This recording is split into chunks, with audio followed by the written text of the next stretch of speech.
माननीय डॉक्टर सुनीताजी बोर्डे खडसे, कराड नगरपालिका नगर वाचनालयाच्या वतीने आयोजित शारदीय व्याख्यानमालेत आज आपण आपली साहित्यातील स्त्री जाणीवा या विषयावर आपले विचार मांडत आहात। ही खरोखरच आम्हा कराडकरांसाठी फार भाग्याची गोष्ट आहे, फार अभिमानाची गोष्ट आहे। मराठवाड्यातून सुरू झालेला आपला प्रेरणादायी प्रवास, असा संघर्षमय जीवन प्रवास आता साऱ्या महाराष्ट्रात पोहोचला आहे।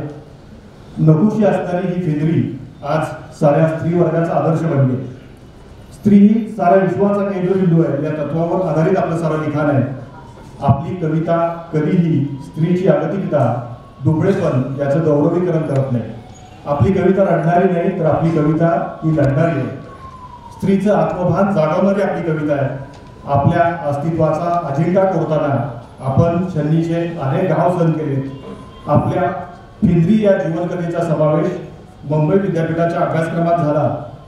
मी लक्ष्मी, मी दुर्गा, मी सरस्वती, मी काली नाही, मी फक्त माणूस। मलाही जगू द्या माणूसमधून, तुम्ही जरा माणूसमधून माणसासारखे। या ओळी आम्हाला अंतर्मुख करतात। देवपणाच्या ओझ्याखाली गुदमरलेल्या तिच्या श्वासाची जाणीव आम्हाला करून देतात। कितीही अडचणी आल्या तरी तुझं शिक्षण बंद होऊ देणार नाही, असं म्हणणारे आपल्या आईत आम्हाला सावित्रीबाई दिसतात। त्यांना आम्ही वंदन करतो। वास्तवतेचं भान असणारी आपली लेखणी कायम चिरंजीव राहो। पुन्हा कुणालाही फिंदरीसारखी आत्मकथा लिहायला लागू नये, इतकं मोठं काम आपल्या संवेदनशील लेखणीतून हो। याच आपणास कराड नगरपालिका नगर वाचनाच्या वतीने शुभेच्छा। कराड नगरपालिका नगर वाचनाच्या वतीने आपला गौरव करताना आम्हाला मनापासून आनंद होत आहे। पुन्हा एकदा आपल्याला शुभेच्छा। धन्यवाद। परिचय। शारदीय व्याख्यानमाला 2023 पुष्प 2 डॉक्टर सुनीता बोर्डे खडसे, सांगली। कराड नगरपालिका वाचनालयाने आयोजित केलेल्या 91व्या शारदीय व्याख्यानमालेत दुसरे पुष्प गुंफण्याचा मान सांगली येथे श्रीमती CB शहा महिला महाविद्यालयाच्या प्राध्यापिका व विभाग प्रमुख डॉक्टर सुनीता बोर्डे खडसे यांना लाभलेला आहे। डॉक्टर सुनीता बोर्डे खडसे यांचे शिक्षण MA BEd, net, MPhil, PhD झाले असून इतिहास अभ्यास मंडळ, SNDT महिला विद्यापीठ व मुंबईच्या त्या सदस्य आहेत। तसेच फॅकल्टी इतिहास अभ्यास मंडळाच्या त्या सदस्य आहेत। इतिहास अभ्यास मंडळ महावीर कॉलेजच्या सदस्य आहेत। त्याचप्रमाणे त्यांनी NCC अधिकारी म्हणूनही कॅप्टन रिॲक्टरवर 16 वर्ष काम केलेलं आहे। डॉक्टर सुनीता बोर्डे खडसे यांची प्रकाशित पुस्तके खालीलप्रमाणे। फिंदरी ही कादंबरी 2021 मध्ये प्रसिद्ध झाली। मुंबई विद्यापीठाच्या MA भाग 2 तृतीय सत्रातील स्त्रीवाद आणि साहित्य या पेपरसाठी या कादंबरीचा अभ्यासक्रमात समावेश झालेला आहे। ऐतिहासिक परिप्रेक्ष्यातील स्त्रिया 2010 मध्ये SNDT महिला विद्यापीठ मुंबई इतिहास BA भाग 3 या पेपरसाठी संदर्भ ग्रंथ म्हणून या पुस्तकाचा समावेश केलेला आहे। अस्तित्वाचा अजेंडा करताना काव्यसंग्रह 2016 मध्ये प्रकाशित झालेला आहे। महाराजा सयाजीराव गायकवाड यांचा पत्रसंग्रह खंड 5 भाग 3 इंग्रजी पत्रांचा अनुवाद। त्यानंतर भाकरीचा बंगला बाल कविता संग्रह 2017 मध्ये प्रकाशित झालेला आहे। त्याचबरोबर NCERT बाल पुस्तकमाला इंग्रजी पुस्तकांचा मराठी अनुवाद एकूण 7 पुस्तके।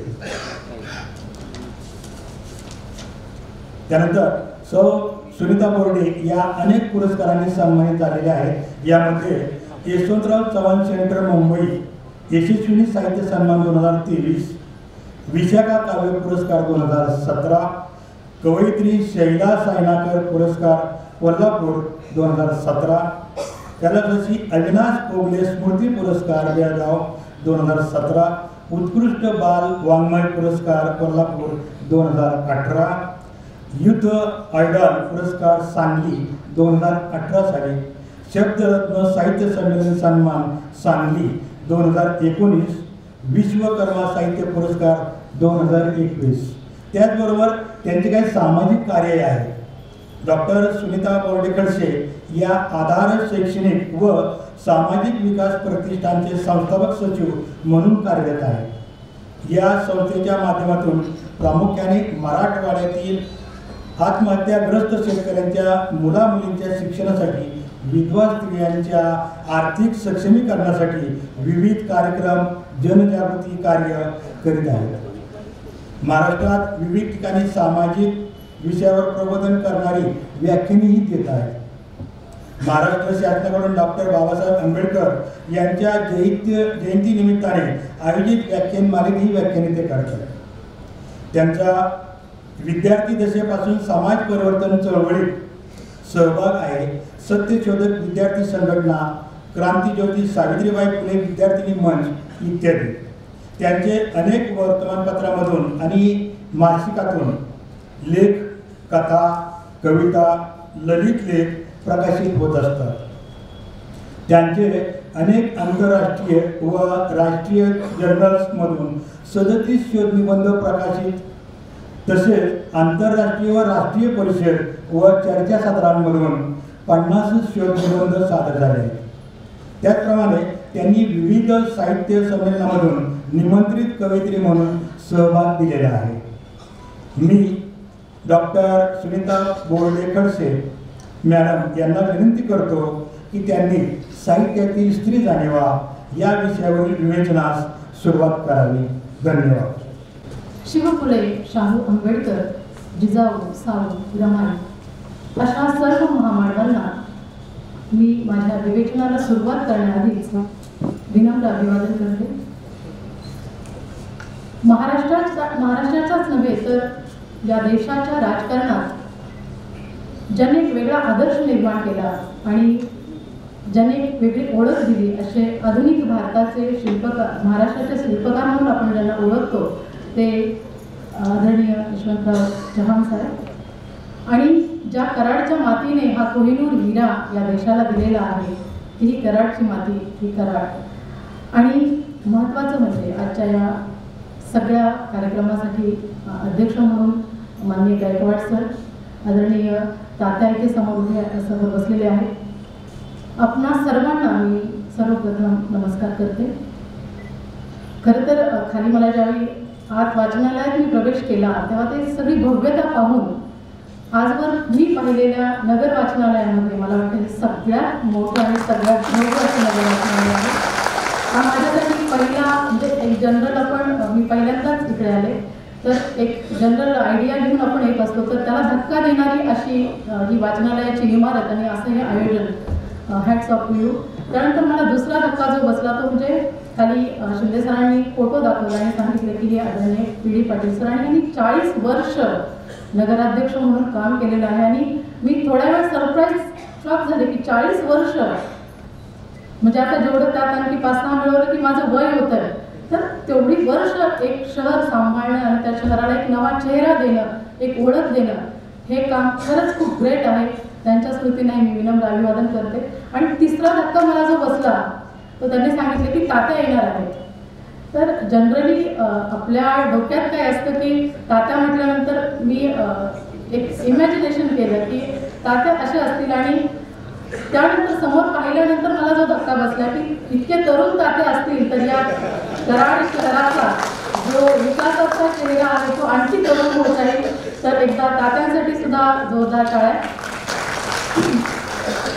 मला वाटतं जून महिन्याच्या शेवटच्या आठवड्यामध्ये मला फोन एक आला आणि शिंदे सरांचा तो फोन होता। त्यांनी सांगितलं मी कराड नगर वाचनालयामधून बोलते मॅडम आणि असं आमच्याकडे व्याख्यानमाला असते एक आणि त्यासाठी आपण व्याख्यानाला यावं। तर मला ठीक आहे म्हटलं, आता जनरली अशा व्याख्यानाचे निमंत्रण येतच असतात। तर मी म्हटलं कधी आहे व्याख्यान? मला वाटलं जस्ट आत्ता मागे पुढे असेल तर माझ्याकडे तेव्हा डेट्स अवेलेबल नव्हत्या, म्हणजे ते बिझी होते सगळे प्रवेश आणि त्या सगळ्या गोष्टी। तर म्हटलं ऑक्टोबर महिन्यात व्याख्यानमाला आहे आणि मग त्यांनी ते सांगितलं। त्यावेळी मला वाटलं की जर एखाद्या व्याख्यानाची तयारी आणि व्याख्याते निमंत्रित करण्याची जर इतक्या आधीपासून होत असेल तर ही व्याख्यान मला तितकीच ग्रेट असणार आहे। आणि त्यानंतर मी शोध घेतला आणि ज्यावेळी मी बघितलं तर या व्याख्यानमालेच्या मंचावरती येऊन गेलेले जे सगळे वक्ते पाहिल्यानंतर खरंच सांगते माझी छाती दडपून गेली की आपण हो म्हणावं की नाही म्हणावं, आपण इथंपर्यंत जाण्याच्या आणि या व्याख्यानमालेत आपलं मत मांडण्याच्या इतकं आपलं ज्ञान आहे का? आणि खरंच मी कराड नगर वाचनालयाचे, या नगरपालिकेचे आणि सर्व पदाधिकाऱ्यांचे मनपूर्वक आभार मानते की आपण माझ्यासारख्या नवोदितच व्यक्तीला इथं या व्याख्यानमालेत आपलं विचार मांडण्याचं एक संधी दिलेली आहे. मी आपले खूप खूप आभार मानते. दुसरं एक आपण नेहमी ऐकतो की हल्ली लोक वाचत नाही, वाचनाबद्दल मोबाईल आलेला आहे, हे आहे, आणि लोक वाचत नाहीत असं बऱ्यापैकी आपण ऐकत असतो. आणि हा हॉल जो भरलेला मी बघितलेला आहे आणि या व्याख्यानमालेचे एकूणच इतिहास, जेव्हा मी स्वतः इतिहासाची प्राध्यापिका असल्यामुळे पहिल्यांदा कुठलीही गोष्ट घडली की मी तिचा इतिहास शोधायला जाते. आणि हे बघितल्यानंतर मला वाटलं की आपण जे अजून करतोय की लोक वाचत नाही, तर इतकी सगळी वाचणारी लोक इथं आहेत आणि अशा याच्यात आपण लोक वाचत नाहीत असं म्हणणं थोडंसं चुकीचं होईल. आणि त्यामुळे आज मला या वाचणाऱ्या लोकांसाठी, म्हणजे जे खरंच वाचन संस्कृतीचे, कालच आपण वाचन प्रेरणा दिन जो साजरा केलेला आहे, आणि वाचन संस्कृती ही जिवंत ठेवणारे आपल्यासारखे पाठक असतील, आपल्यासारखे श्रोते असतील, तर त्यांना तर सलाम करायलाच पाहिजे. आणि मला वाटतं तो सलाम मी माझ्या थोड्याशा वेगळ्या शब्दांमध्ये करते आणि हे खास तुमच्यासाठी आहे. त्यामुळे दौर फरमाइये, अर्ज किया है. म्हणजे तुम्ही नसतात तर काय झालं असतं, तुम्ही म्हणजे सगळे वाचक आणि आपण सगळे श्रोते. क्या होता अगर आप न होते, क्या होता अगर आप न होते. न किताबें होती, न किताबें होती, न किताबों की रंगीनियाँ, न किताबें होती, न किताबों की रंगीनियाँ, न सजती पुस्तकालय, न बदलती दुनिया, न होती ऐसी चर्चाएं, न होती ऐसी चर्चाएं, न गूंजती तालियां, न होती ऐसी चर्चाएं, न गूंजती तालियां, न खुलती कभी बंद मन की गलियां, न खुलती कभी बंद मन की गलियां. आप ही से है रोशन, आप ही से है गुलशन, आप ही से है रोशन, आप ही से है गुलशन है किताबों की दुनिया. इसलिए तो सबसे पहले, सबसे ज़्यादा आप सबका शुक्रिया, आप सबका शुक्रिया, आप सबका शुक्रिया. मी माझं विवेचन करताना तुम्हाला सरांनी, शिंदे सरांनी मला आधीच विषय सुचवला होता आणि त्या विषय सुचवण्यामागे किंवा त्यांनी माझ्यापर्यंत पोहोचण्यामागे जी पार्श्वभूमी होती, तो व्हायरल झालेला व्हिडिओ कदाचित आपण पाहिलेलाही असेल. आणि त्यांना ते वाटलं की मॅडम आपण आमच्याशी बोलायला, आमच्या वाचकांशी, श्रोत्यांशी बोलायला आपण यायचं आहे, त्याबद्दल मी नंतर बोलेल. पण मला ना कधी कधी मी, माझे, मला या शब्दांची फार भीती वाटते. ज्यावेळी माझा साहित्यिक प्रवास किंवा मी कसे घडले हे सांगत असताना फार आत्मप्रौढी होईल की काय अशी मला ती भीती वाटते. आणि मग मी सरांना रिक्वेस्ट केली की सर, फक्त माझ्याचबद्दल बोलण्यापेक्षा किंवा माझ्याच एकूण साहित्यिक प्रवासाबद्दल बोलण्यापेक्षा मी जर समग्र स्त्री साहित्य किंवा स्त्रियांच्या साहित्यातील जाणीवा हा विषय मांडला तर कसं होईल. तर सरांनी परमिशन दिली आणि सांगितलं की ठीक आहे बोला. म्हणजे माझ्या या व्याख्यानाचे मी 2 भाग करणार आहे. पहिल्या भागामध्ये मी तर एक जनरल जे स्त्री लेखन आहे किंवा एकूणच मराठी साहित्यामधलं जे स्त्रियांचं लेखन विश्व आहे त्याबद्दल मी थोडक्यात बोलेन. आणि नंतर मग जाता जाता आपल्याला जे अपेक्षित आहे ते माझा लेखन प्रवास, म्हणजे हे माझं व्याख्यान आपण अगदी प्राध्यापकीय भाषेत सांगितलं तर अर्धा भाग त्याचा थेरीचा असेल आणि त्यानंतरचा एक प्रॅक्टिकलचा, की कसा एक साहित्यिक किंवा कशी एक स्त्री आपल्या भावना मांडते किंवा तिच्या जाणीवा मांडते किंवा कशी एक स्त्री साहित्यात आपला एक प्रवास करते. तर या 2 भागात मी, आणि अगदीच फार अति वेळ न घेता सुद्धा तुमच्या याची परीक्षा न बघताय मी वेळेत ते सगळं दिलेल्या वेळेत मी आवडण्याचा प्रयत्न करणार आहे. तर मैत्रिणींनो आणि सर्व बंधू भगिनींनो, आपण साहित्य म्हटलं की आपल्या डोळ्यासमोर काय येतं, तर पहिल्यांदा तर वाटतं की पुस्तकं. पण माणसाला ही पुस्तकं किंवा ही भाषा किंवा ही लिपी ज्ञात होण्यापूर्वी सुद्धा साहित्य अस्तित्वात होतं की नव्हतं, तर साहित्य अस्तित्वात होतं. म्हणजे जेव्हा मानवाला भाषा शिकला तेव्हा तो स्वतः व्यक्त व्हायला लागला आणि तेव्हाच खऱ्या अर्थाने हे साहित्य निर्माण झालं असं म्हणायला आपल्याला हरकत नाही. आपण जर मागे गेलो, ऐतिहासिक पार्श्वभूमी पाहिली तर आपले सगळे मोठमोठे जे काही ग्रंथ असतील तर ते सगळे ग्रंथ आधी सुरुवातीला हे मौखिक स्वरूपात होते आणि म्हणून सुरुवातीला जे साहित्य आलं ते साहित्य हे मौखिक स्वरूपात आलेलं आहे. आणि मला खूप आनंद वाटतो, आपण नवरात्र उत्सव साजरा करतोय, आपण स्त्री शक्तीचा जागर करतोय आणि या मौखिक साहित्याच्या निर्मात्या सुद्धा स्त्रियाच आहेत हे मी अत्यंत ठामपणे आपल्याला सांगू इच्छिते. स्त्रिया ज्या आपल्या श्रमाच्या, म्हणजे आपण काल घटस्थापना केली आपण कधी बघितलंय का की म्हणजे आपण बऱ्याचशा गोष्टी या फक्त श्रद्धेनं बघतो, पण त्याची ऐतिहासिकता तपासत असताना आपल्याला हे पाहिलं पाहिजे की स्त्रिया घटस्थापना का करतात. ज्यावेळी माणूस हा रानटी अवस्थेत होता, ज्यावेळी शिकार करून तो राहत असे, त्यावेळी या गर्भावस्थेतल्या ज्या स्त्रिया आहेत ज्यांना धावपळ करणं तेवढं शक्य होत नसेल, तर त्या अशा वेळी गुहेत राहायच्या आणि त्या तितक्याच जागेत कुठेतरी जाऊन कंदमुळं शोधून आणून, फळं शोधून आणून त्या आपल्या कुटुंबाची गुजराण करत असायच्या.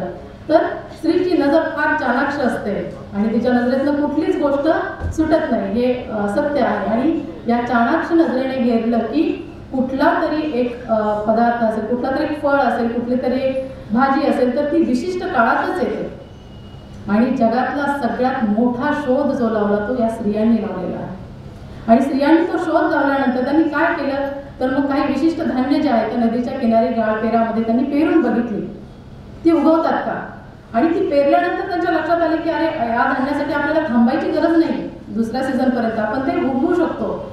आणि तिथनं पुढे स्त्रीचा शेतीचा प्रवास सुरू झाला. आणि त्या गोष्टीची आठवण म्हणून म्हणजे इथे आपण पेरलेलं धान्य येऊ शकेल का, हे बीज येऊ शकेल का, हे पेरण्यात हे परीक्षण करण्यासाठी जे स्त्रीने सुरू केलेलं होतं.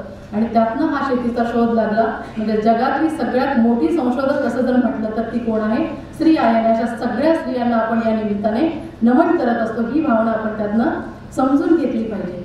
या मौखिक साहित्याकडे येताना म्हणजे मला कधीतरी मी साहित्याचं बोलतेच, पण एक जस्ट 2 मिनिटामध्ये की आपण भारतात जर पाहिलं, आता सरांनी माझ्या एका कवितेचा उल्लेख केलेला आहे की भारत देशामध्ये आपण जर सगळं वाङ्मय जर धुंडाळून पाहिलं तर इतक्या मोठ्या प्रमाणात स्त्रियांचा गौरव केलेला आपल्याला दिसतो की जगाच्या इतिहासात कुठंही स्त्रियांना इतकं मोठेपण दिलेलं नाही.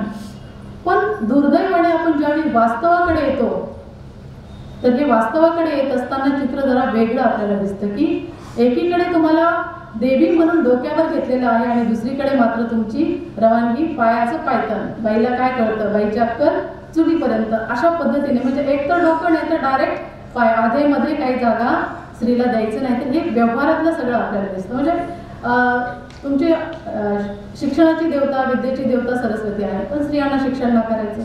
धनाची देवता लक्ष्मी आहे, पण स्त्रीला धन नाकारायचं.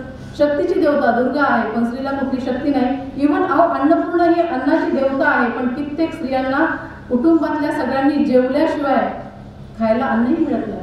मग हा विरोधाभास का. आणि त्यावरूनच मी ते लिहिलं होतं की मी लक्ष्मी, मी दुर्गा, मी काली, मी सरस्वती, नाही फक्त माणूस मी, हीच का तुमची येते.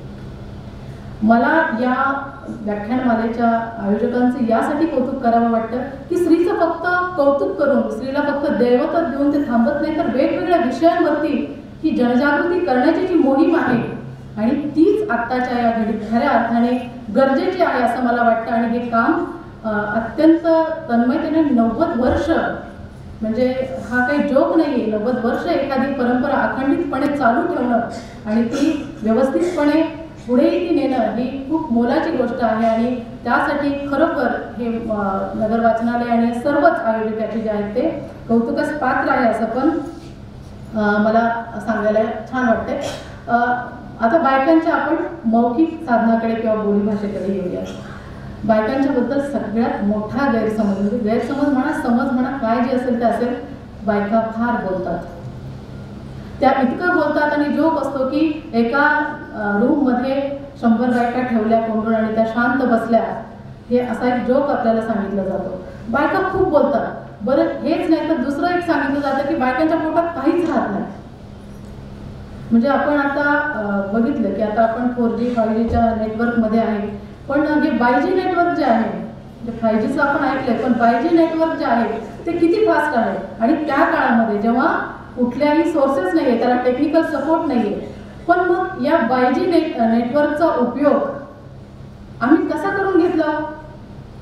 म्हणजे तेच एखादं चांगलं काम जर तुम्ही स्त्रीला सांगितलं असतं तर ते किती पटकन स्प्रेड झालं असतं. एक शक्तीचं काम म्हणा किंवा कुठल्याही तिच्या अधिकाराचं काम म्हणा.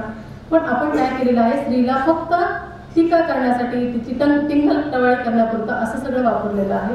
तर हे सगळं जे आहे या 9 दिवसाच्या या सगळ्या व्याख्यानमालांमधनं स्त्रीकडे पाहण्याचा दृष्टिकोन जरी आपला बदलला तरी सुद्धा मला वाटतं ते खूप मोलाचं काम ठरणार आहे.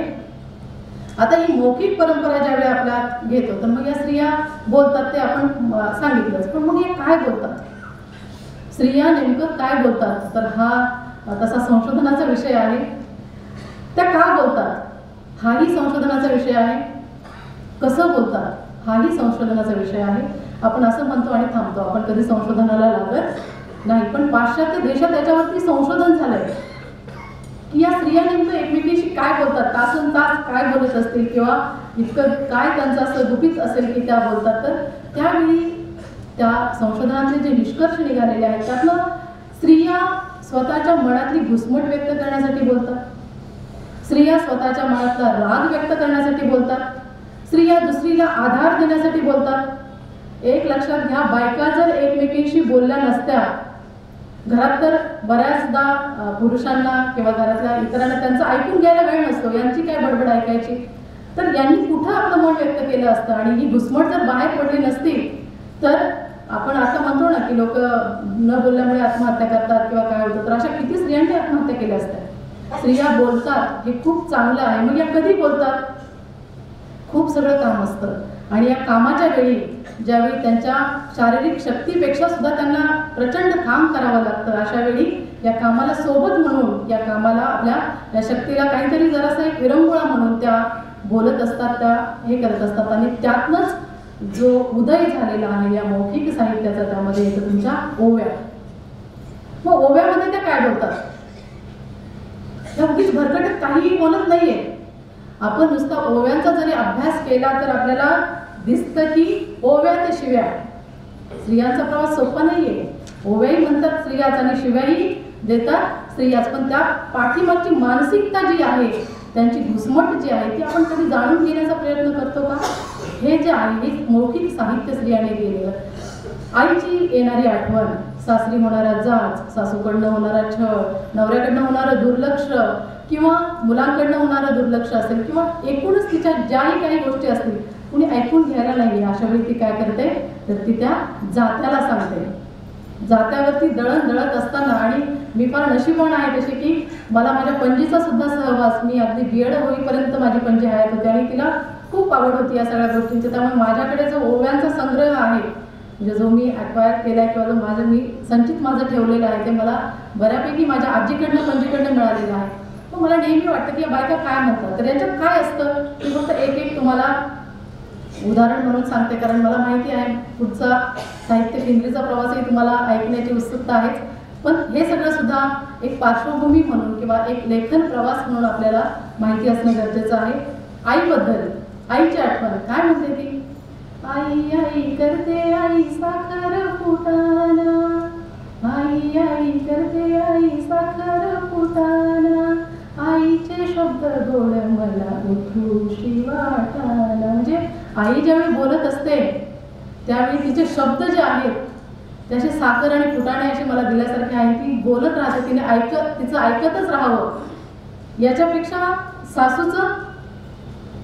सासूचं मात्र मी इथे काय आता म्हणजे सांगत नाही ओव्या वगैरे काय, म्हणजे एक तुलनात्मक जर पाहिलं तर ती तिच्या आईची आठवण सांगते. किंवा हाताची केली झोळी नेत्राचा केला दिवा, हाताची केली झोळी नेत्राचा केला दिवा, आईचे उपकार कधी फेडशील जीवा. आयुष्यात सगळं काही होतं, आईचे उपकार आपल्याला फेडता येत नाही. हे तुम्हाला कुठे सापडतं तरी स्त्रियांच्या ओव्यामध्ये सापडतं. बरं, नुसतं आईबद्दल ओव्या आहेत का? नाही. आपण कराड नगर परिषदेचे तर त्याचे खूप अभिनंदन करायला पाहिजे, कारण स्वच्छ कराड आहे, सुंदर कराड आहे आणि या मुलगी बेटी बचावच्या याच्यात सुद्धा आपला छान सहभाग आहे. तर मुलगी आणि आई हे नातं सुद्धा या स्त्रियांच्या मौखिक साहित्यामधून आपल्याला येतं. मग ती काय म्हणते, जोंधळ्या परीस बाई वाढवी ते तुरी, जोंधळ्या तुरीला कमी महत्व आहे, जोंधळ्याला जास्त महत्व आहे. जोंधळ्या परीस बाई वाढवी ते तुरी, लेका परीस ग मन लेक लई प्यारी. म्हणजे मुलापेक्षा सुद्धा मला मुलगी खूप प्रिय आहे. म्हणजे हे आईचं नातं झालं म्हणजे. आणि स्त्री जन्मावर तर या बायकांच्या ओव्या ऐकल्यानंतर खरंच वाटते की बाबा स्त्री जन्म नको. म्हणजे स्त्री जन्म म्हणताना ते हे म्हणतात की हसू नको नारी हसू धरित भरम, हसू नको हसी तो फसी एक आपल्याला माहिती असेल हिंदी, याची मुळं बघा कुठं जातात. हसू नको नारी हसू धरित भरम, अस्तुरी जन्म लय कठीण कर्म. म्हणजे अस्तुरी जन्म म्हणजे स्त्री जन्म हे जगात सगळ्यात कठीण असं कर्म आहे. बरं, नुसतं या मायलेकी आणि यांच्याच ओव्या असतात का? नाही, तर बापाच्या आणि मुलीच्या पण ओव्या असतात. पानगी दाखल एक एक फक्त मी सांगणार आहे. तर बापाला काळजी कशाची असते? मुलीची काळजी असतेच, पण काय असते मेन काळजी? माझं नाव, माझी पत. त्यामुळे बाप काय म्हणतोय लेकीला? बाप म्हणे लेकी नांदून कर नाव, बाप म्हणे लेकी नांदून कर नाव, आपल्या शेजारी हाय सोयऱ्याचं गाव. म्हणजे तू काही का असते ना, मग त्यामुळे काय झालंय? तू डोली में बैठ के जा और आरती पे ही लौटना. म्हणजे हे स्त्रियांचं जे दुःख आहे ते सगळं दुःख या स्त्रिया या ओव्यांमधून घालताना मौखिक साहित्याची निर्मिती करतात. पण आपण अभ्यासक म्हणून, आपण संशोधक म्हणून किती या मौखिक साहित्यापर्यंत पोहोचतो? गंमत आहे पुढची, ती म्हणजे पती पत्नीच्या नात्याची. आता खरं तर पती पत्नीच्या नात्यातल्या ओव्या या मी अजून घरी पण सांगितलेल्या नाही आणि मला नंतर कार्यक्रम संपल्यावर घरी पण जायचंय. तरी पण आता सगळे तुम्ही इथं आहात म्हणून जरा हिमतीने सांगते. म्हणजे स्त्री जी आहे तिला फसवलं गेल्याचं किंवा तिला जे तिचं दुःख असतं, तिची पतीबद्दलची तक्रार जी असते किंवा एकूणच ती संपूर्ण पुरुष जातीलाच एका कटड्यात उभी करते आणि काय सांगते बघा? नको म्हणू नारी भरतार माय बाप. भरतार म्हणजे नवरा जो असतो त्याला कधीच आईबाप म्हणू नकोस. नको म्हणू नारी भरतार माय बाप, उषाचा गसाप पुरतून मारी छाप. हे त्या बाईचं कधी काळचं आहे? म्हणजे तुम्ही एक्सक्यूज जा, तुम्हाला मी हे सांगत नाहीये.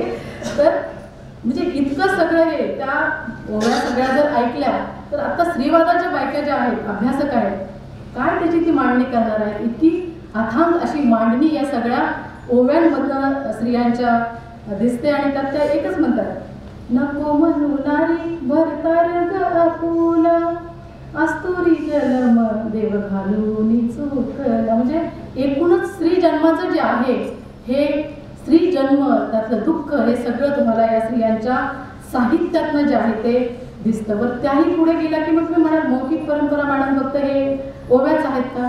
नाही, लोकगीतं आहेत. दुसरं आहे ते उखाणे आहेत. आजही कुठलाही कार्यक्रम असेल तर सवासणीला उखाणे घ्यायला लावतात. मग या उखाण्यातल्या बायका काय करायच्या? तर या उखाण्यांमधनं या बायका म्हणजे जे आपल्याला पाहिजे किंवा जे नाही आपल्याकडे ते पण ते त्यामधनं असं अतिशोक्तीच्या पद्धतीने ते त्यामध्ये सांगायचे आणि यामधनं सुद्धा एक साहित्याची जी आहे ती निर्मिती आपण म्हणतो. म्हणजे अतिशोक्ती काय असते? म्हणजे घरात खायला भाकरी नाही आहे पण नवऱ्याचं नाव कुठे जाऊ द्यायचं नाही आहे, त्याला असा सासरचं हे करायचं आहे आपलं, त्याचं किती मोठं आहे माझं सासर हे सगळं दाखवायचं आहे. तर काही नावं घेताना बायका कशा घेतात म्हणजे तर मला जेवढं आठवते किंवा जे आहे माझ्याकडे ते मी सांगते. सासर महातालेवार, माझ्याकडे थोडी मराठवाड्याची भाषा येते त्यामुळे, सासर महातालेवार सोनं घातलं भारंभार. फुटका मनी नसला तरी म्हणते की मला खूप सोनं घातलेलं आहे. सासर महातालेवार सोनं घातलं भारंभार, दिले पैसे गेली बाजारात. दिले पैसे गेली, आता पैसे तुला कोण देत नाही बरं का बाजारात जायला, म्हणजे तेव्हाच्या गोष्टी सांगते. पैसे कुणी देत नाही. तर घेतले पैसे गेले बाजार, तेल आणलं आणि चार आण्याचं तेल आणलं. घेतले पैसे गेले बाजार, तेल आणलं आणि चार. सासूबाईचं नाणं झालं, नंदूबाईचं नाणं झालं, मामांजीची शेंडी झाली, उरलं तेल शिक्याला ठेवलं. उरलं तेल शिक्याला ठेवलं, शिकत उठलं मडकं फुटलं, तेलाचा आला लोंढा. 4 आण्याचं तेल आलं. तेलाचा आला लोंढा, लोंढा गेला वेशीपाशी, भिजला माझा गोंडा. गोंड्याला माझ्या सोन्याची जर, गोंड्याला माझ्या सोन्याची जर. आणि मग तिथे आमच्या त्यांच्या मिस्टरांचं नाव घेते, यांचं नाव घ्यायला मी सगळ्यात वर. म्हणजे स्त्री जी आहे ती वेदना उरात दाबून सुद्धा स्वतःच्या सासरचं तर नाव करतेच, स्वतःच्या माहेरचं सुद्धा नाव करत असते. मला त्यातूनच मी ह्या जो शोध घेत होते किंवा यात मला मराठवाड्यात मी गेलेले असताना मला जे म्हणजे माझ्या कादंबरीतही मी उल्लेख केलेला आहे. बाबासाहेबांच्या म्हणजे नुसता त्यातनं तत्कालीन परिस्थिती येते असं नाही, तर त्यामधून काय येतो, इतिहास सुद्धा समोर येतो.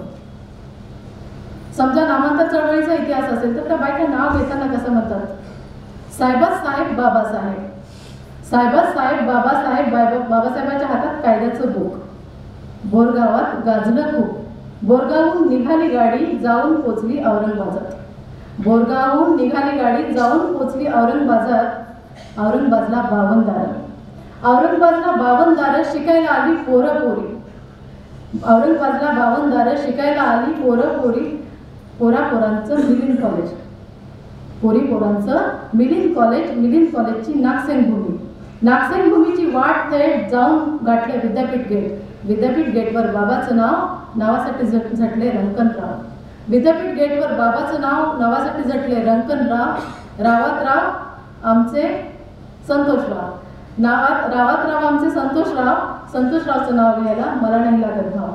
म्हणजे नाव जे आहे हे त्या नावामध्ये त्या काय करतायत, सगळा इतिहास तुमचा सांगतायत. ही बायकांची ताकद आहे आणि ही ताकद त्यांच्या साहित्यातनं आपल्याला दिसते. मला एक सांगायला वाटतं की ते ज्या नुसतं ह्या गोष्टी करत नाही तर त्या राग पण व्यक्त करतात. आमच्या केंद्रित पण ती आले पुढे की बाहेर खाली नवरा आहे, त्याला काहीतरी बोललं रागवलं की तो काही ऐकून घेत नाही.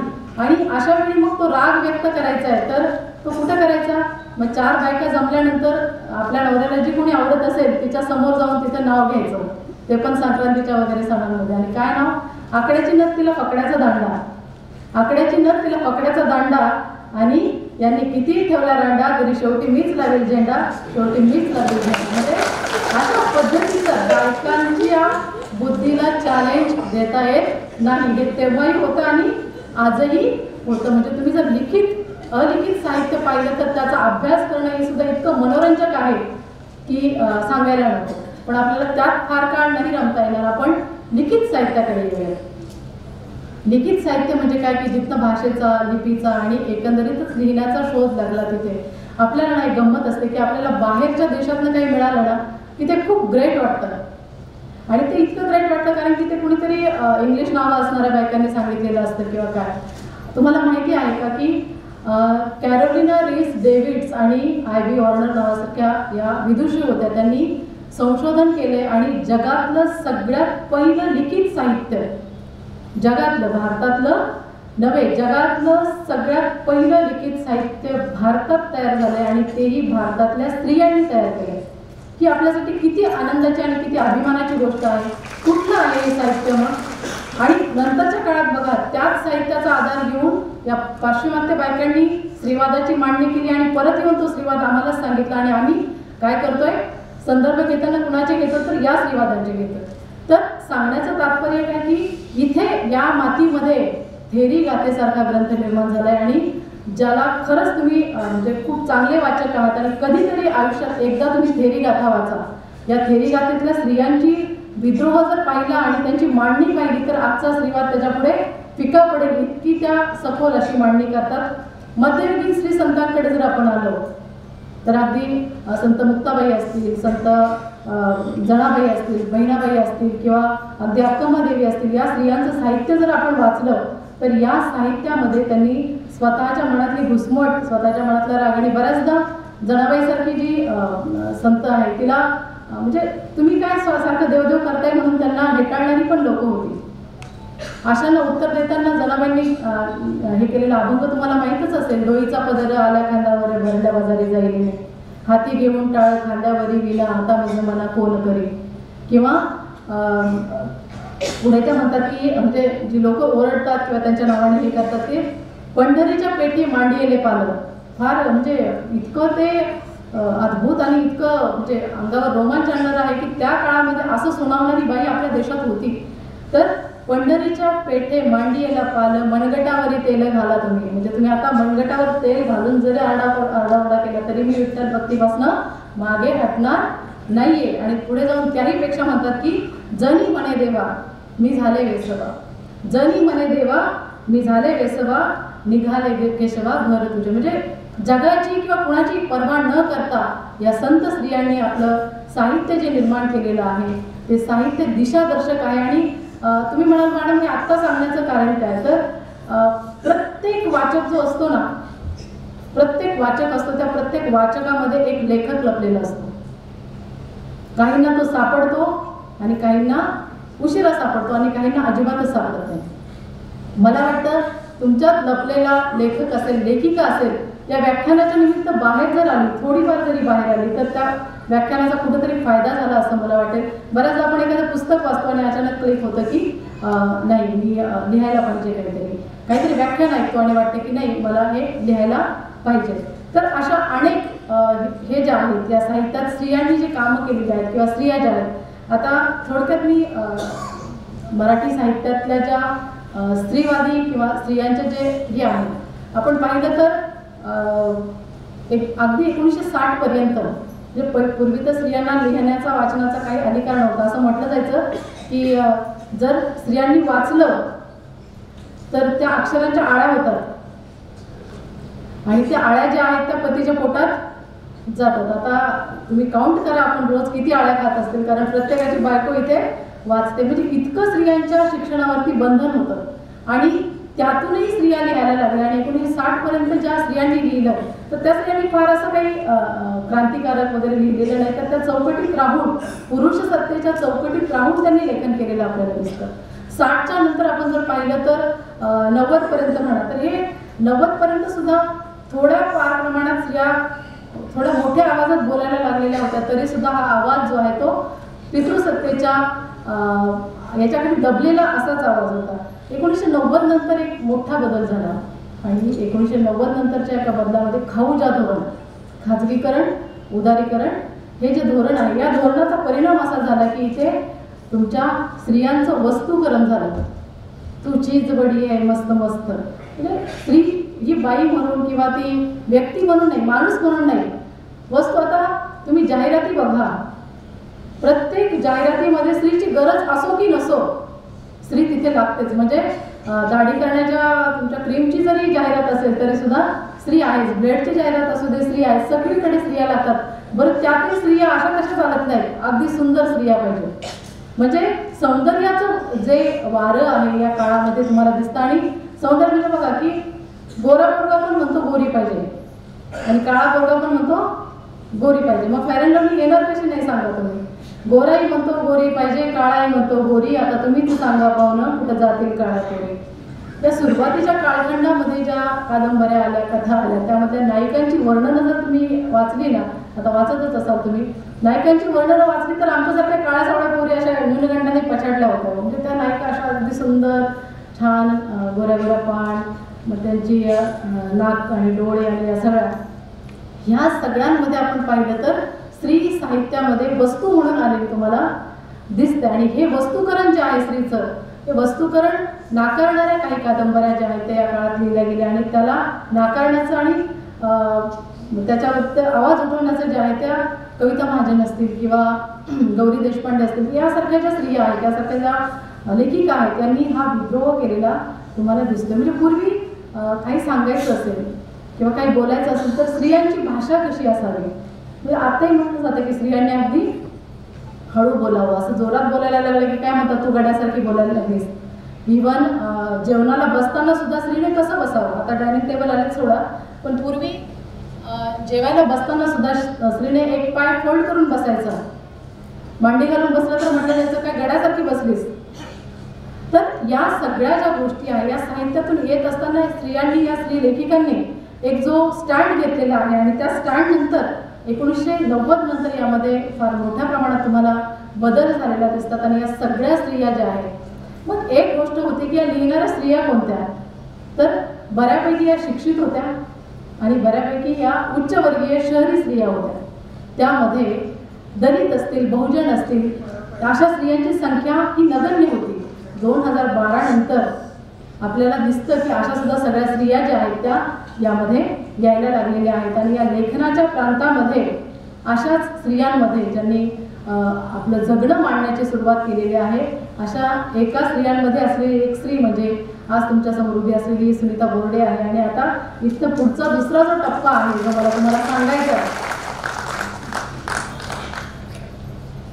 हे सगळं पार्श्वभूमी दाखल मी सांगत असताना मला पुढे जे सांगायचं आहे ते जे आहे तो माझा लेखन प्रवास किंवा मी स्वतः आता इथपर्यंत एक स्त्री लेखनाच्या कशी वळते किंवा का करते लेखन वगैरे आहे. तर मला का वाटलं लेखन करावं, किंवा म्हणजे मी मुळात मराठवाड्यासारख्या अत्यंत आजही ज्याला मागास मानलं जातं अशा भागातून आलेली, त्यातही मागास भागातलं सगळ्यात मागास गाव आणि मागास गावातलं पण मागासवर्गीय कुटुंब, म्हणजे काय त्याला लिमिट नाही, अशा सगळ्या ह्याच्यातनं ज्यावेळी एखादी मुलगी येते, आणि मी सांगितलेलीच आहे तरी कदाचित न ऐकलेले असतील अशांसाठी परत रिपीट करते ते, की प्रत्येक ठिकाणी म्हणजे संपत्ती असो की नसो प्रत्येकाला मुलगा पाहिजे असतो.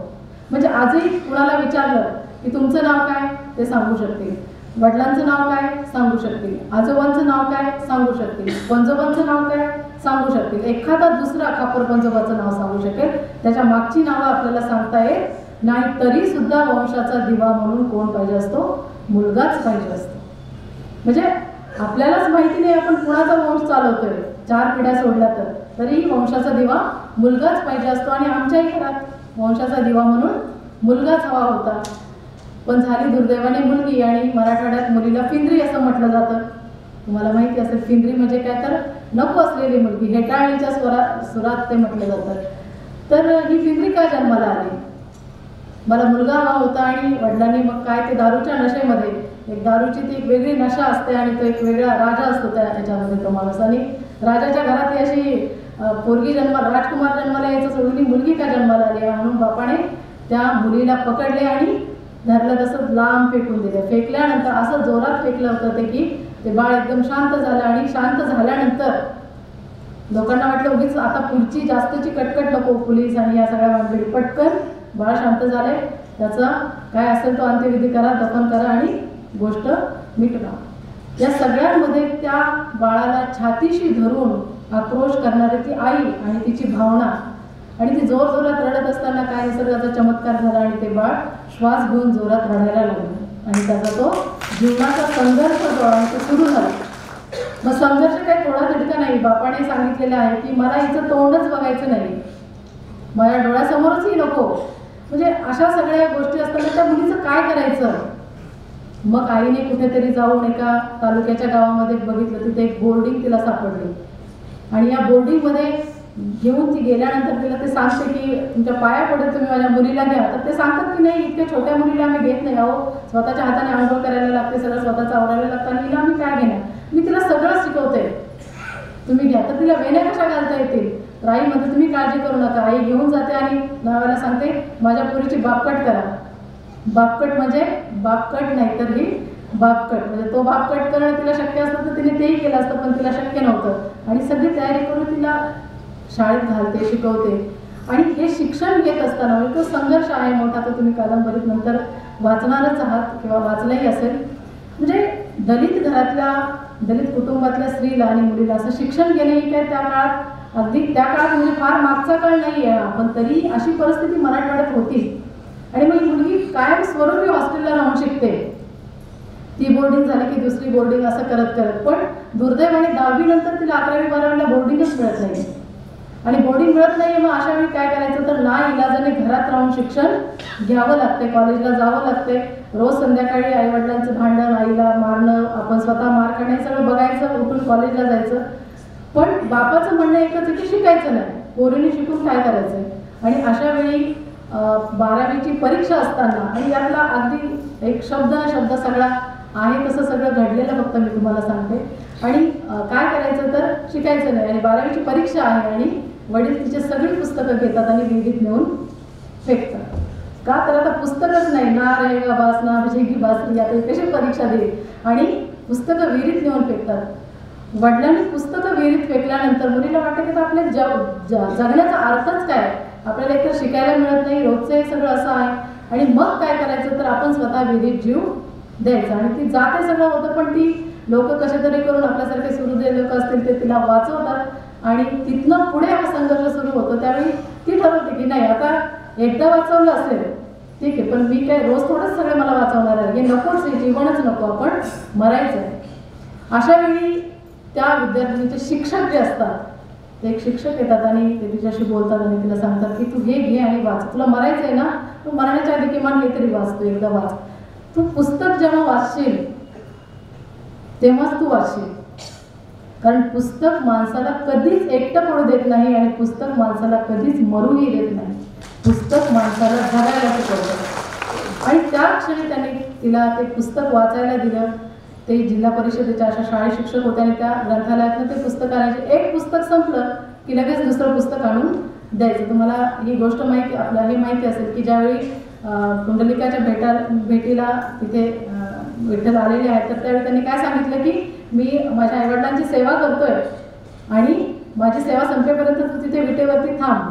मला कधी कधी वाटतं की मी पुस्तकं ही जी आहे म्हणजे आत्महत्या माझ्या दारात उभी होती तर त्याला मी एवढं सांगितलं की हे पुस्तक संपेपर्यंत थांब, हे संपले की येते आणि पुढचं पुस्तक आज मी वाचते आणि वाचतच गेल्यामुळे हे सगळं झालं. मुलगी वाचत राहते आणि हे वाचन झाल्यानंतर किंवा हे सगळं होत असताना 12वी वडिलांनी पुस्तकाला फेकलेली आहे, परीक्षा दिलेली आहे, बिना पुस्तकाची अशीच कसं जाऊन परीक्षा दिली आणि निकाल लागतो आणि निकाल लागल्यानंतर ही मुलगी महाविद्यालयात पहिली येते.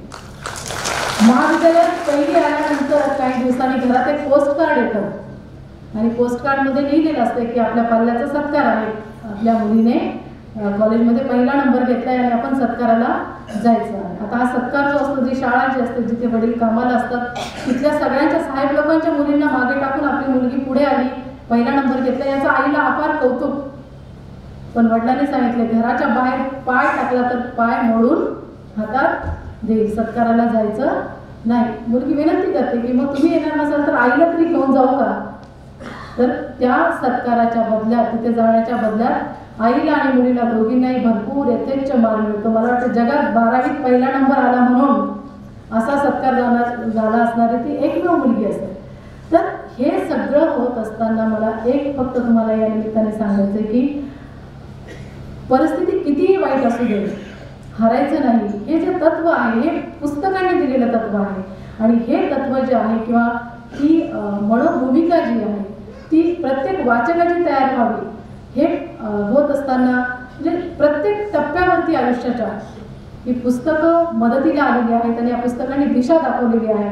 म्हणजे इवन कमवा शिकासारखी योजना जी आहे या कमवा शिका म्हणजे योजनेचा पाया सुद्धा इथं साताऱ्यातनंच जो घडलेला आहे. आणि मग आता विद्यापीठात तर जायचं, शिक्षण तर घ्यायचं, काय करायचं तर कमवा शिका योजनेत शिक्षण घेऊन ही मुलगी शिकते आणि शिकून ती प्राध्यापिका होते आणि आज तुम्ही तिलाच बोलवलेला आहे. हा म्हणजे मला खूप स्वतःचे मला अडकळतं स्वतःच्याबद्दल सांगायला फारसं. पण हा जो प्रवास आहे मग तुम्ही म्हणाल मग स्वतःचं तुम्ही मोठे पण सांगण्यासाठी लिहिलं आहे का, तर असं अजिबात नाही आहे. म्हणजे मी जेव्हा शोध घेत होते की माझ्या या कथेसारखी कथा कोणी लिहिली का, एखादी लेखिका असेल किंवा मी विद्यापीठाच्या लायब्ररीत बघितलं, कॉलेजेसच्या लायब्ररीत बघितलं, त्यावेळी मला असं पुस्तक कुठंच सापडलं नाही. आणि त्याचवेळी माझ्या वाचनात टॉनी मॉरिसनचं एक वाक्य आलं, मी सांगितलं असेल तुम्हाला कदाचित की if there is a book you want to read and it has been not written it you must write it.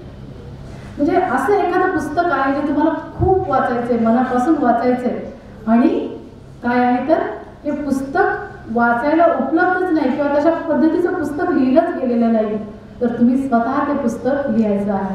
माझ्या बांधवांनो आणि भगिनींनो, आज मी तुम्हाला सांगते की तुमच्या प्रत्येकाचा जीवन प्रवास जो आहे तो प्रवास खूप रोमांचक असतो. प्रत्येकाने खूप वेगवेगळ्या संकटातनं किंवा आपल्या आयुष्याचं एक गणित असतं. मला वाटतं तुम्ही भलेही आपल्याला नाही त्या भाषेत लिहिता आलं तरी आपल्या पुढील पिढ्यांसाठी किमान काहीतरी आपलं लिहून जावं. असं म्हणतात की एक तर असं काहीतरी करा की ज्यावरती लिहिलं जाईल, म्हणजे काम असं करा.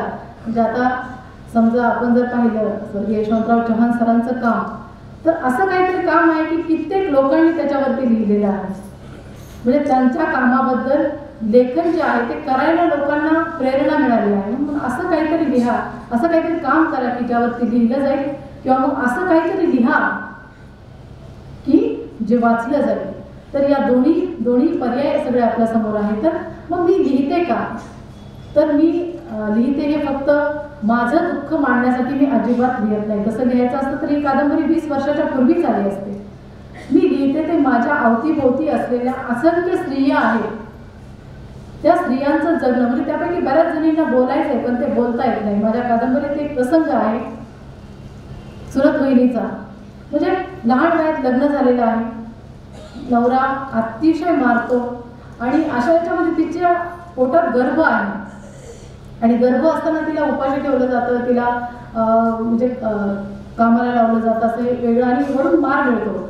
आणि या सगळ्यांमध्ये तिचा जो आत्महत्येचा प्रसंग आहे तो प्रसंग मनावरती इतका कोरला गेलेला होता की ही आत्महत्या एका स्त्रीची नसते तर अशा कितीतरी जणी आहेत की ज्यांना या जगण्याचं नकोसं वाटतं. मग अशांना आपण काय नेमकं संदेश देणार आहोत? मी माझा फक्त एक अनुभव सांगते तुम्हाला की ही कादंबरी ज्यावेळी आली त्यावेळी मला एका मुलीचा फोन आला आणि फोन आल्यानंतर तिने विचारलं होते, सुनीताताई बोलताय का तुम्ही? तर म्हटलं हो मी बोलते. तर एकदम तिचा आवाज घोगरा झाला आणि तिला बोलता येईना झालं. मग थोडा वेळ तिला शांत होऊ दिल्यानंतर मी विचारलं काय झालं, तर मग तिने तिची सगळी, आता मी नाव नाही सांगू शकत इथे, तिने तिची सगळी हिस्ट्री सांगितली काय काय आहे ते आणि सांगितले की ताई इतकी वाईट परिस्थिती आहे की मला जगणं नकोसं झालं आणि मी सतत विचार करते की हे जगणं संपवलं पाहिजे आणि मी आत्महत्येचा विचार केला, आत्महत्येचा प्रयत्नही केला. पण सुदैवाने मला तुमची कादंबरी हातात मिळाली आणि कादंबरी हातात मिळाल्यानंतर ताई मी आज तुमचा नंबर, तिने प्रकाशकांना फोन करून वगैरे नंबर घेतला माझा आणि म्हटली इथनं पुढे ताई मी आत्महत्येचा विचार कधीच करणार नाही, आयुष्यात मी आत्महत्या करणार नाही. मला सांगायचं पुस्तकाने अजून काय द्यावं? म्हणजे तुम्ही लेखक म्हणून समाजाचं दुःख मांडत असताना त्याला नुसतं, आता ऑलरेडी प्रत्येकाचं दुःख इतकं आहे, मग त्या लेखकाने आपलंही दुःख नुसतं सांगायचं आणि त्या माणसाला आणखी डबल दुःखी करायचं असं हा प्रश्न नाही आहे. म्हणजे साहित्य हे काही फक्त प्रश्नपत्रिका नसते, साहित्यात प्रश्न मांडून चालत नाही, साहित्यात उत्तर द्यायला लागतं. आणि मला वाटतं आज सगळ्यात जास्त उत्तराची अपेक्षा जी आहे ती स्त्री प्रश्नांना आहे आणि त्यामुळे असे स्त्री प्रश्न आहेत ते साहित्यात मांडले जाणे अतिशय महत्त्वाचं आहे. कारण घराघरामध्ये कुटुंबामध्ये हे जे वातावरण कलहाचं असतील, स्त्रीच्या घुसमटीचे असेल, हे सगळं असं जे आहे हे कुठंतरी पुढं आलं पाहिजे, उदाहरणांमधून ते पुढं आलं पाहिजे. मला त्या म्हणजे कुठंतरी म्हणजे वाचलेलं मला एक उदाहरण आठवते, म्हणजे माणसं कशी असावी, नैतिकता कशी असावी. तर यशवंतराव चव्हाण साहेबांचंच उदाहरण आहे की ज्यावेळी त्यांना विचारण्यात आलं, म्हणजे पंडित नेहरूने विचारलं की तुम्हाला संरक्षण मंत्री करणार आहे मी आणि म्हणजे एखादा, तर त्यांनी त्यांना उत्तर दिलं की ठीक आहे मी वेणुताईंना विचारून सांगतो. आजच्या काळात जर एखाद्या नेत्याला असं विचारलं असतं तुम्हाला संरक्षण मंत्री करायचं आहे तर तुम्ही जरा फॅमिलीला विचारून बघा म्हणजे तिकडे जायला वगैरे, तर ते म्हटलं असं जाऊ द्यावं राहू द्या फॅमिलीचं काय विचार, तर मी आत्ता लगेच कोणत्या विमानाने जायचं सांगू, लगेचच मी निघतो, नाही तर नाही म्हटली तर नाही, दुसरी तिकडं करायला पण मोकळा पण मी.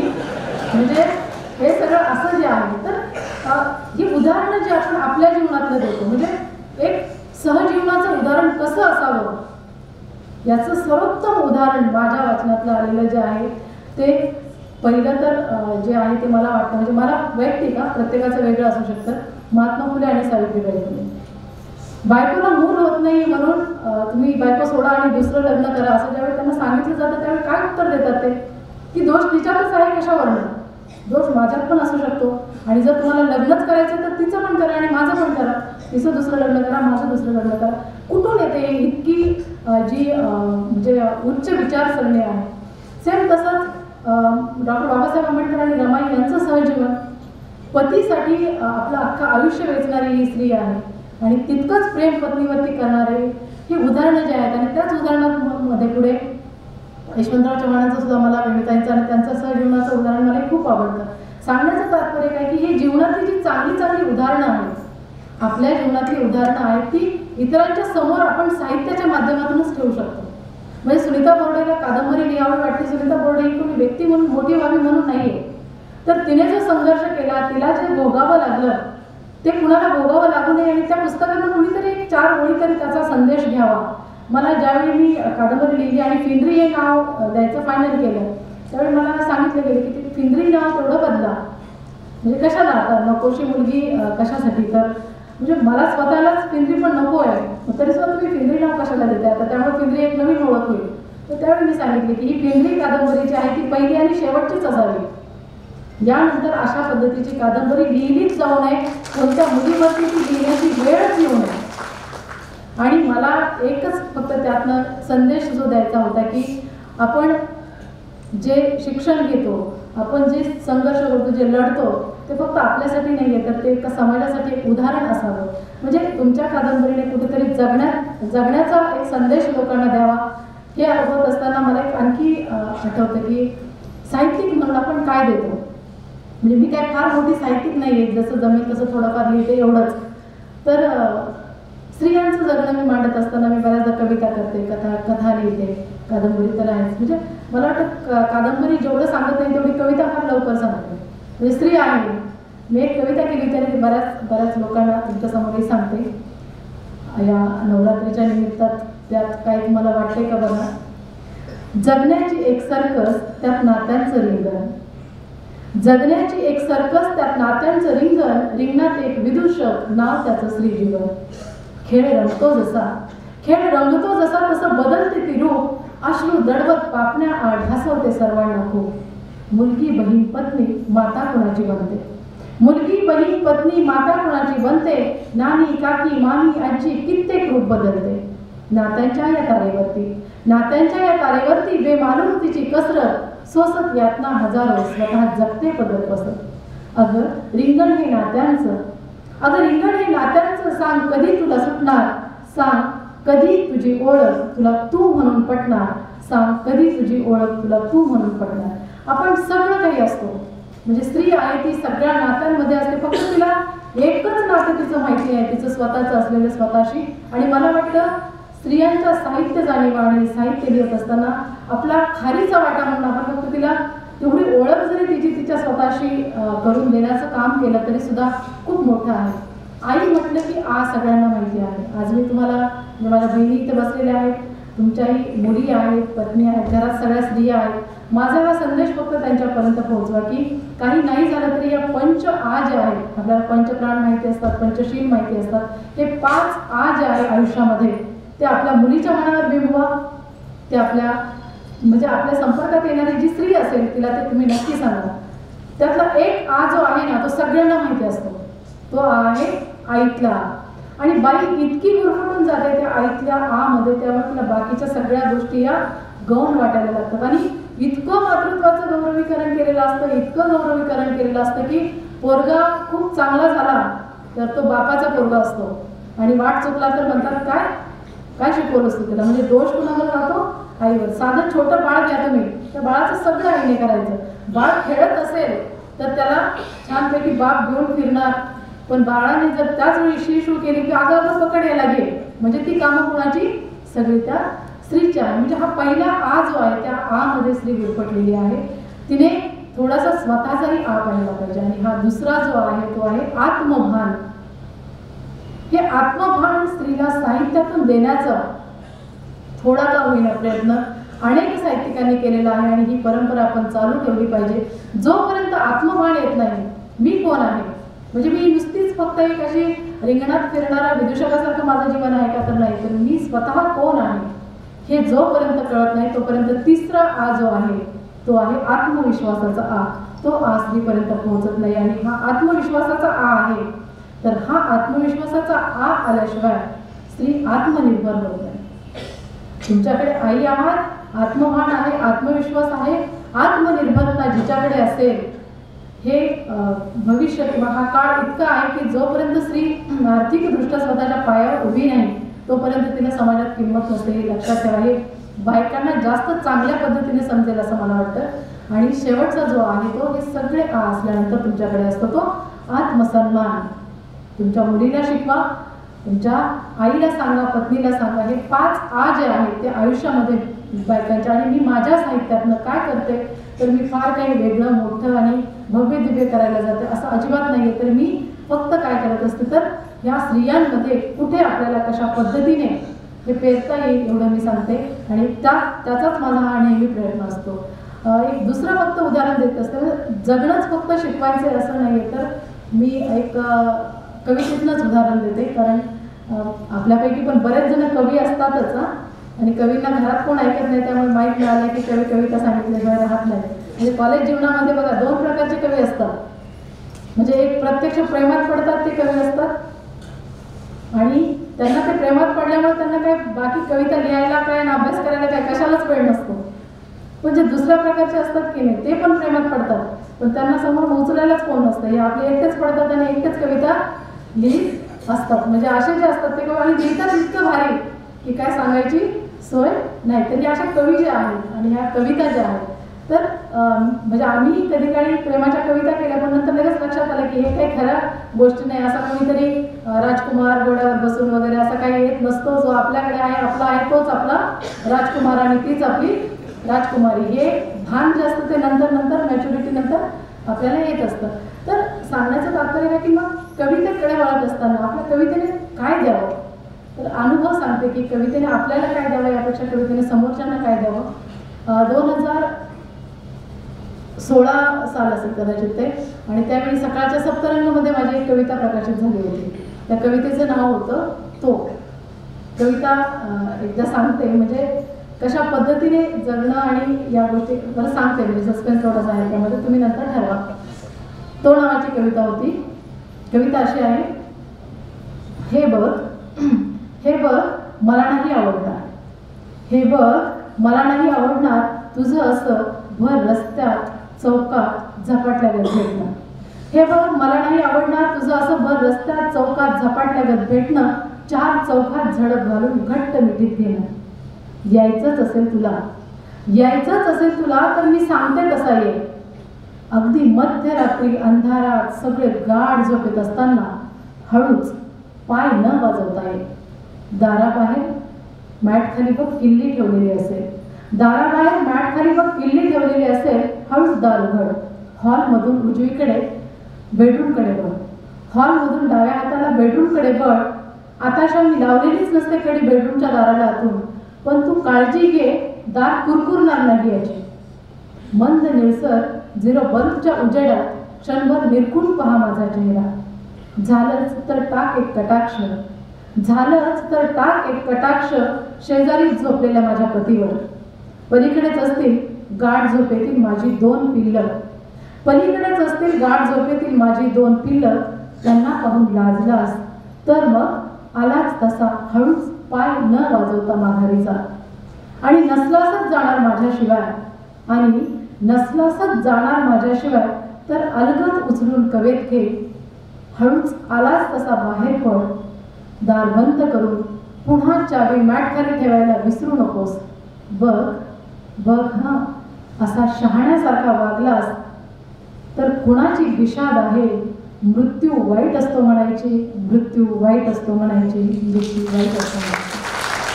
म्हणजे ही कविता ज्यावेळी प्रकाशित झाली त्यावेळी मला बरेच फोन आले, आणि त्यामध्ये एका आजीचा फोन होता. 90 वर्ष वय होतं त्यांचं, आणि त्यांनी मला सांगितलं की बाळा तू कविता खूप छान लिहिलीस. म्हणजे सुरुवातीला तर वाटलं की कोणतरी प्रियकराला वगैरेच बोलवते की काय, आणि शेवटच्या याच्यात मला कळालं की हे मृत्यूसाठी तू लिहिलंयस. बाळा म्हणजे मी आत्ता 90व्या वर्षात आहे आणि मला सारखी मरणाची भीती वाटत असते की मला कसं मरण येईल, असं मरण येईल की मी झोपेतच मरेल काय, किंवा नेमकं माझ्याजवळ त्यावेळी कुणी असेल की नाही. आणि मी दिवसभर जगण्याच्या विचारापेक्षा मरण्याचाच विचार करते. आणि आज मी ही कविता वाचली आणि वाचल्यानंतर मला इतकं छान वाटलं की मरण जर इतक्या सुंदर पद्धतीने येणार असेल तर ते मरण कधी यावं मी त्याला सामोरं जायला तयार आहे, आणि त्याने मला प्रियकरासारखं उचलून अलगद कवेत घेऊन जावं. मला वाटतं एकीकडे आपण जगण्याला शिकवतोय, कुणाला तरी आत्महत्या करण्यापासून रोखायला प्रेरणा देतो, आणि दुसरीकडे आपली कविता जर कुणाचं मरण त्याला मरणाकडे पाहण्याचा दृष्टिकोन बदलवत असेल तर एक साहित्यिक म्हणून किंवा एक छोटी मोठी लेखिका म्हणून मला यापेक्षा आणखी काही असं मोठं नकोच आहे, किंवा जे मिळते त्यात मी खूप समाधानी आहे. आज आपण या ठिकाणी मला बोलवलं आणि माझे थोडके मोठे काही शब्द जे आहेत ते ऐकून घेतलेले आहेत, त्याबद्दल मी आपले मनपूर्वक आभार मानते आणि इथे थांबते. धन्यवाद. काट्यातून चालवून येतो चूल नमी, साहित्यातील जाणीवा सांगती तू तर एक सूर्य. नकोसाच तू नकोशीच तू, पोरी शिक्षण देईल झूल. नकोसाच तू नकोशीच तू, पोरी शिक्षण देईल झूल. पुस्तक नाही तुला भेटले, पुस्तकातली माणसं सांगतील खरी कोण ग तू. पुस्तकातली माणसे सांगतील खरी कोण ग तू. पुस्तक नाही तुला भेटले तर पुस्तकच लिहिशील. शिकायचेच ठरवून मग पायी बांधली भिंगरी. शिकायचेच ठरवून मग पायी बांधली भिंगरी. पुस्तक जन्म आले तेव्हा नाव तयाचे भिंगरी. पुस्तक जन्म आला आले आज व्याख्यानमालाच्या निमित्ताने आपण या ठिकाणी उपस्थित झाला आणि स्त्रीच्या मनातील जाणीवा साहित्यातून कशा व्यक्त होतात याचं अतिशय उत्तम उदाहरण आपण काही ओव्यांच्या आणि साहित्यातील दाखल्यांच्या रूपाने दिले. आज खरोखरच शारदीय व्याख्यानमाला धन्य झाली. आपल्यासाठी आभाराचे शब्द खरोखरच ठिके पडावे. या व्याख्यानमालेच्या निमित्तानं आपण या ठिकाणी आला, आम्हा सर्वांना मार्गदर्शन केलं. त्यानिमित्ताने कराड नगर परिषद कराड, नगरपालिका नगर वाचनालय कराड यांच्या वतीनं मी आणि आम्हा सर्व श्रोत्यांच्या वतीनं मी आपले मनापासून आभार मानतो. आणि श्रोते हो, पुढे आभार मानायचे राहून गेले. मोबाईल वाजले त्यांचे मनापासून आभार आणि नाही वाचले त्यांचे अंतःकरणापासून आभार. उद्या एका नवीन विषयासाठी आपण भेटणार आहोत. उद्या अरविंद जगताप मुंबईहून आपल्यासाठी भेटायला येत आहे. विषय पत्रास कार्यक्रम. तेव्हा बहुसंख्येनं आपण सगळे उपस्थित व्हा ही अपेक्षा करूया.